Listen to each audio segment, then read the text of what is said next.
라디오 텐텐 기도입니다.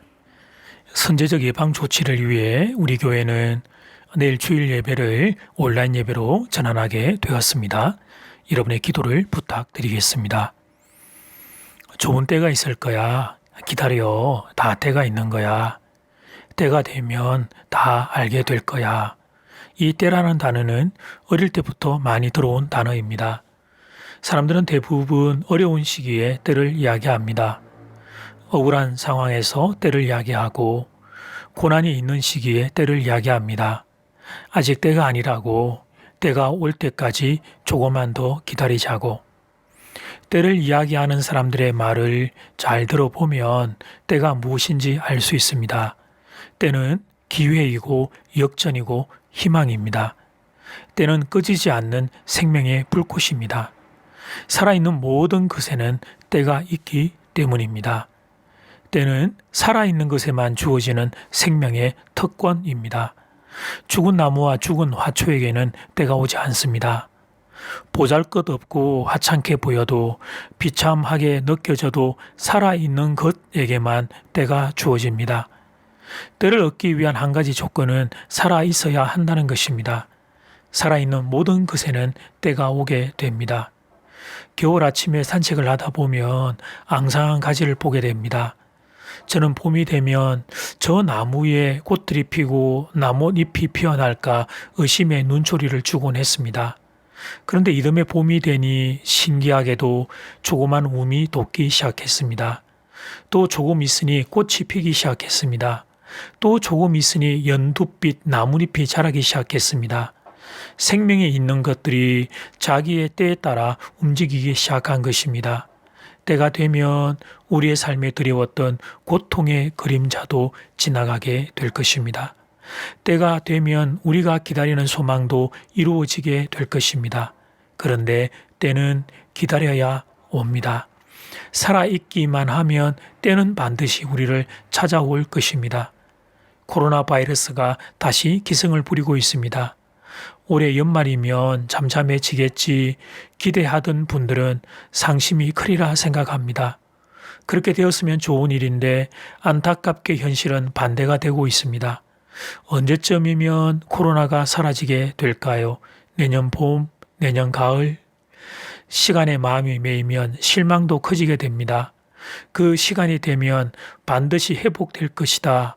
이런 식으로 시간에 대한 지나친 확신은 현실이 그렇지 않을 때 큰 실망을 불러오게 됩니다. 코로나가 언제 잠식될지 그때는 알지 못합니다. 그러나 제가 아는 것 한 가지, 그것은 그때가 반드시 올 것이라는 사실입니다. 그러므로 그때까지 살아 있어야 합니다. 여러분 모두의 건투를 부탁드리겠습니다. 오늘 날마다 주기로 큐티 본문은 에스겔 18장 21절에서 32절 말씀입니다. 에스겔 18장 21절에서 32절 말씀. 예수님 십자가 지실 때 옆에 같이 매달렸다가 마지막 순간에 구원받은 한편 강도에 대해서 여러분은 어떻게 생각하십니까?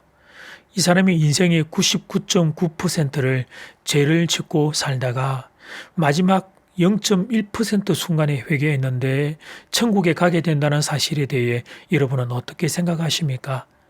불공평한 일 아닌가요? 이렇게 생각한다면 우리가 하나님에 대해 오해하기 때문입니다. 하나님은 한 명의 영혼이라도 더 구원하기 원하시는 분입니다. 오늘 본문 23절 말씀, 주 여호와의 말씀이니라. 내가 어찌 악인이 죽는 것을 조민들 기뻐하랴. 그가 돌이켜 그 길에서 떠나 사는 것을 어찌 기뻐하지 아니하겠느냐. 하나님은 악인이 죄 가운데 죽는 것을 기뻐하지 않습니다. 하나님은 악인도 회개하고 구원받기를 원하십니다. 사실은 그래서 우리도 구원받게 된 것입니다. 나의 잘남 때문이 아니라 하나님의 긍휼과 불쌍히 여겨주심 때문에 구원받게 된 것입니다. 만약에 우리 인생을 계수를 하고 점수를 매겨서 천국 입성 여부를 결정한다면 천국에 들어갈 수 있는 이가 누가 있겠습니까? 그런데 사람들은 다들 착각을 하고 살아갑니다. 자신이 잘나서 그래서 구원받았다고 생각합니다. 자신이 저지른 죄악은 기억하지 못하고 인정하지도 않습니다. 내가 얼마나 안 되는 인생이었는데, 그런데 그 추한 죄를 용서받고 구원받았는지에 대한 하나님의 은혜를 모릅니다. 그래서 조금만 어려움이 오면 하나님을 원망합니다. 하나님은 공평하지 않습니다. 그렇게 하나님을 향해 항의합니다. 오늘 본문 25절과 29절에도 공평이라고 하는 단어가 6번 나오는데 사람이 그렇게 교만한 것입니다. 인간 중에 누가 감히 하나님을 향해 공평이라는 단어를 사용할 수 있다는 말입니까? 그런데 그렇게 교만하게 사는 사람이 너무 많습니다.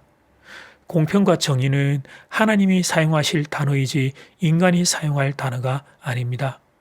그런데 왜 우리는 자꾸 다른 사람을 판단할까요? 다른 사람과 나를 비교할까요?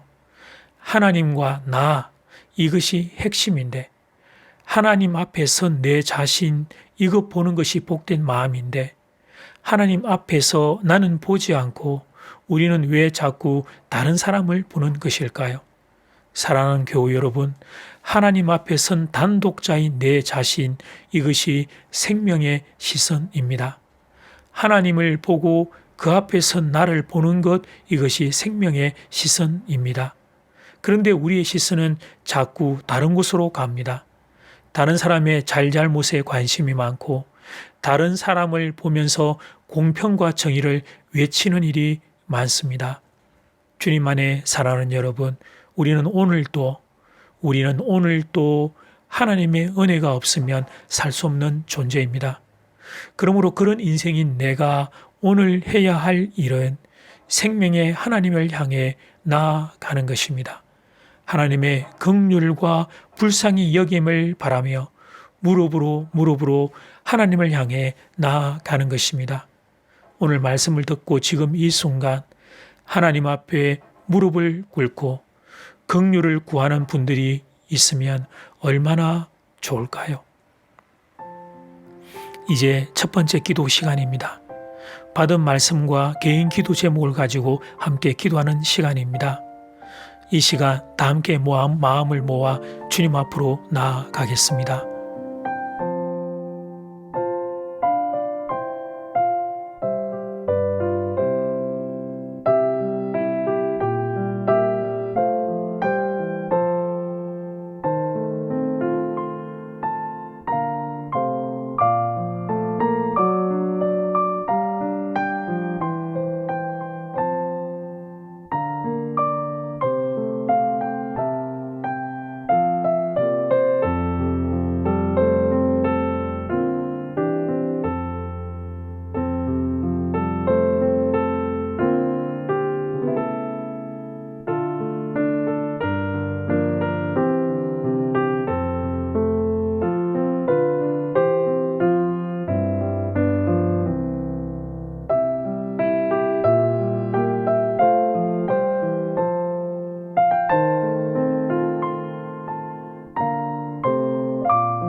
이제 두 번째 기도 시간입니다.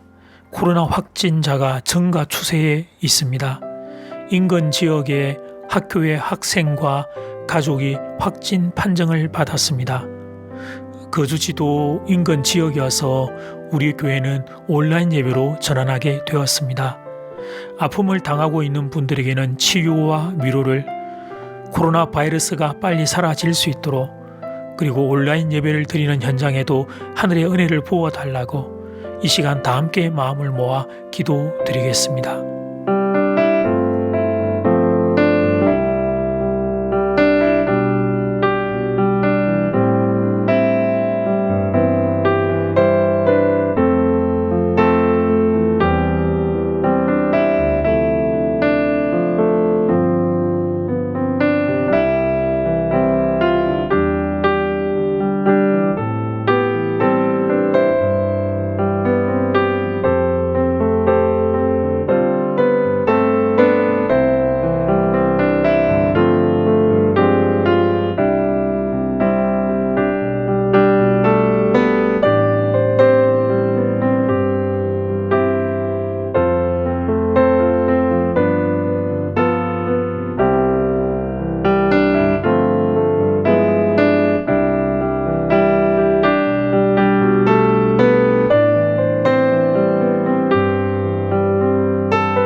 예수님 고백합니다.